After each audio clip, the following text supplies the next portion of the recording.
बिहार की राजधानी पटना में 11 मई 1983 को देश के दो बड़े अखबारों आज और प्रदीप के फ्रंट पेज पर एक खबर छपती है। एक ऐसी खबर जिसके बाद चारों ओर कोहराम मच जाता है। खबर में बस इतना लिखा था कि बॉबी की संदिग्ध परिस्थितियों में मौत हो गई है और उसकी लाश को कहीं छुपा दिया गया है। हालांकि इस खबर की कहीं और कोई जानकारी नहीं थी, ना ही इसे लेकर कहीं कोई एफआईआर दर्ज की गई थी। लेकिन इसके बाद भी इस खबर से पूरे बिहार में सनसनी फैल गई। एक ऐसी सनसनी जिसने कई नेताओं की कुर्सियों को हिलाकर रख दिया। यहाँ तक कि एक नेता ने तो यह तक कह दिया था कि यदि बॉबी स्कैंडल को हम रफा दफा नहीं करवाते तो लोकतंत्र खतरे में पड़ जाता। आखिर ऐसा क्या हुआ था जिसे लेकर एक नेता ने इतना बड़ा तर्क दे दिया था? आखिर ऐसा क्या था जिसने बिहार की सियासत को इस तरह से हिलाकर रख दिया था? और आखिर कौन थी यह बॉबी जिसके मरने की कोई खबर ना होते हुए भी देश के दो बड़े अखबारों आज और प्रदीप ने रिस्क लेते हुए फ्रंट पेज पर उसकी खबर छाप दी थी? आइए जानते हैं, बने रहिए हमारी कहानी में। हेलो दोस्तों, नमस्कार, स्वागत है आपका किस्सा क्राइम का में।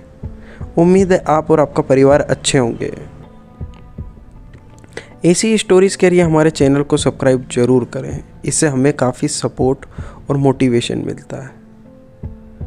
तो चलिए बढ़ते हैं कहानी की तरफ। बॉबी बिहार विधानसभा परिषद की सभापति और कांग्रेस नेता राजेश्वरी सरोज दास की गोद ली हुई बेटी थी, जिसका असली नाम श्वेत निशा त्रिवेदी था। प्यार से लोग बेबी बुलाया करते थे और उनकी मौत के बाद नाम को बेबी से बदलकर बॉबी रख दिया गया प्रिंट मीडिया द्वारा।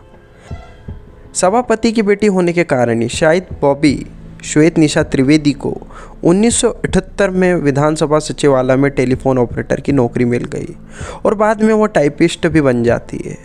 दिखने में बॉबी इतनी खूबसूरत थी कि जो भी उन्हें देखता था कुछ समय के लिए अपनी नज़रें उनसे हटा नहीं पाता था। कहा जाता है कि इसी वजह से कई राजनेताओं के साथ उनकी घनिष्ठ मित्रता हो गई थी। बॉबी विवाहित थी। पहली शादी ज़्यादा दिनों तक नहीं चली थी और दूसरी शादी हुई तो उससे 2 बच्चे थे। उस वक्त बिहार में कांग्रेस की सरकार थी और मुख्यमंत्री डॉक्टर जगन्नाथ मिश्रा हुआ करते थे। वहीं बिहार के एसएसपी किशोर कुणाल हुआ करते थे। किशोर कुणाल के बारे में कहा जाता है कि वह बेहद तेज तर्रार और अपने काम के प्रति ईमानदार थे और किसी के दबाव में ना आने वाले व्यक्ति थे। उस वक्त उन्हें बिहार का एसएसपी बने मात्र 1 महीना ही हुआ था। अब इसे इत्तेफाक कहिए या नेताओं की बदकिस्मती कि बॉबी की मौत की खबर पर एसएसपी किशोर कुणाल की भी नज़र पड़ जाती है। खबर पड़ते ही किशोर कुणाल ठान लेते हैं कि वह इस केस की छानबीन जरूर करेंगे। वो बिना देरी किए उन्होंने पुलिस को एक आदेश दिया कि इस मामले को लेकर एक एफआईआर दर्ज की जाए और मामले की जानकारी में जुट जाते हैं। काफ़ी पूछताछ करते हैं और शुरुआती पूछताछ में बॉबी की मां यानी राजेश्वरी सरोज दास से पता चलता है कि बॉबी की मौत 8 मई 1983 की सुबह को हुई, जिसके बाद उनकी लाश को एक कब्रिस्तान में ही दफना दिया गया था। इसकी वजह यह थी कि उनकी मां ने क्रिश्चियन धर्म को अपना लिया था। जब मौत की वजह के बारे में पूछा गया तब उनसे ऐसा खुलासा होता है कि यह केस और ज़्यादा उलझ जाता है। जब मौत की वजह के बारे में पूछा जाता है तब एक ऐसा खुलासा होता है जिससे केस और ज़्यादा उलझ जाता है। दरअसल हुआ कुछ यूँ था कि किशोर कुणाल के सामने बॉबी के पोस्टमार्टम की 2 रिपोर्ट पेश कर दी जाती है और सबसे कमाल की बात यह होती है कि उन दोनों ही रिपोर्ट में मौत के 2 अलग अलग कारणों का जिक्र किया जाता है। पहली रिपोर्ट में मौत की वजह ज़्यादा खून बहना को बताया जाता है, वहीं दूसरी रिपोर्ट कहती है कि बॉबी की मौत हार्ट अटैक के कारण हुई है और नेचुरल डेथ है। इस तरह की रिपोर्ट पाने के बाद किशोर कुणाल ने बिना देरी किए कब्रिस्तान से बॉबी के शव को निकालने का फैसला कर लेते हैं और होता भी कुछ ऐसा ही है। कुछ ज़रूरी इजाज़त लेने के बाद शव को कब्रिस्तान से वापस निकाला जाता है और एक बार फिर पोस्टमार्टम के लिए भेज दिया जाता है। इस बार मौत का कारण सुनकर सबके होश उड़ जाते हैं। पोस्टमार्टम रिपोर्ट में पता चलता है कि बॉबी की मौत का कारण ना तो खून का बहना है ना ही हार्ट अटैक के कारण। रिपोर्ट में लिखा होता है कि बॉबी की मौत का ना तो खून के बहने से हुई है ना ही हार्ट अटैक के कारण हुई है, बल्कि मौत का असली कारण जहर था। डॉक्टरों की रिपोर्ट यह खुलासा कर रही थी कि बॉबी की मौत मेलाथियोन नाम के एक जहर खाने से हुई है। रिपोर्ट आने के बाद किशोर कुणाल ने अपनी कार्रवाई को और तेज कर दिया। किशोर अपनी टीम के साथ बॉबी के सरकारी बंगले पहुंचते हैं। उसी सरकारी बंगले के पास एक आउट हाउस था। आउट हाउस में रहने वाले 2 युवकों से भी पूछताछ की जाती है।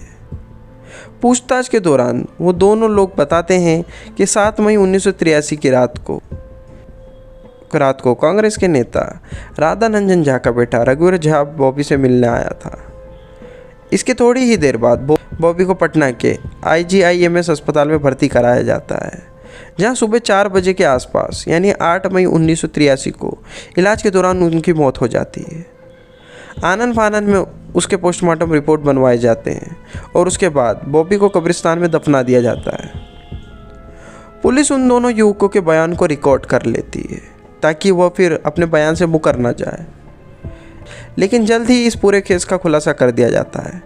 खुद राजेश्वरी सरोज दास ने 28 मई 1983 को अदालत में दिए गए अपने बयान में कहा कि बॉबी को कब और किसने जहर दिया था।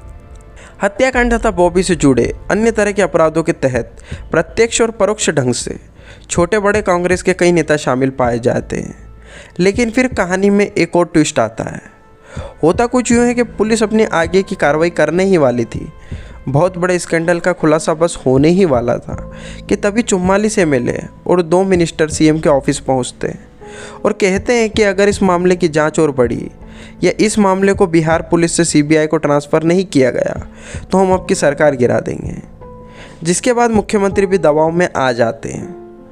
MLA उनसे रिक्वेस्ट करते हैं कि इस केस को बिहार पुलिस से लेकर सीधे CBI को सौंप दिया जाए। 25 मई 1983 को इस केस को बिहार पुलिस से लेकर CBI को सौंप दिया गया। हालांकि उस वक्त इसकी कोई ज़रूरत नहीं थी, लेकिन मुख्यमंत्री का कहना था कि उनके ऊपर केस को लेकर काफ़ी दबाव बनाया जा रहा था।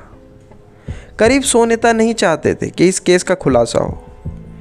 खैर, अब केस की जांच CBI के हाथों में थी। वहाँ भी हाई लेवल दबाव पड़ा और आखिर में केस रफा दफा हो गया। सत्ताधारी नेताओं को बचाने की हड़बड़ी में CBI ने बेसिर पैर की कहानी गढ़कर कोर्ट में फाइनल रिपोर्ट के तौर पर लगा दी। हत्या को आत्महत्या का रूप दे दिया गया। कहते हैं कि CBI की टीम का एक भी सदस्य जांच के लिए पटना नहीं पहुंचा।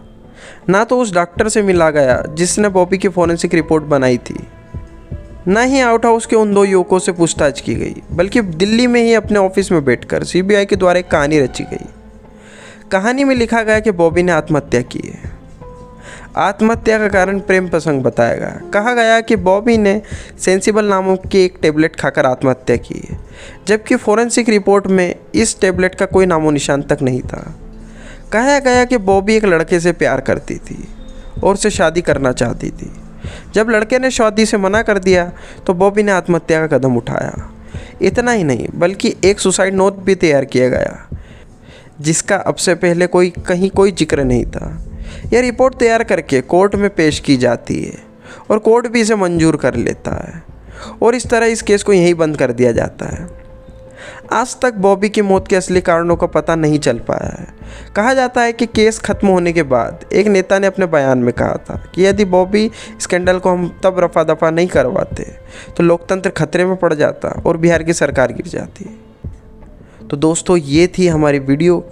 उम्मीद है आपको ये वीडियो पसंद आई होगी। हमारे चैनल पे ऐसे ही कई वीडियोज़ है, जैसे कुलधरा, आरुषि हत्याकांड, सिद्धू मूसेवाला मर्डर केस और भी कई दिलचस्प वीडियोज़ हमारे चैनल पे है। तो आप हमारे चैनल को सब्सक्राइब जरूर करें और अगर आपको ये वीडियो पसंद आई है तो आप इस वीडियो को लाइक ज़रूर करें और शेयर भी करें। धन्यवाद। जय हिंद, जय भारत।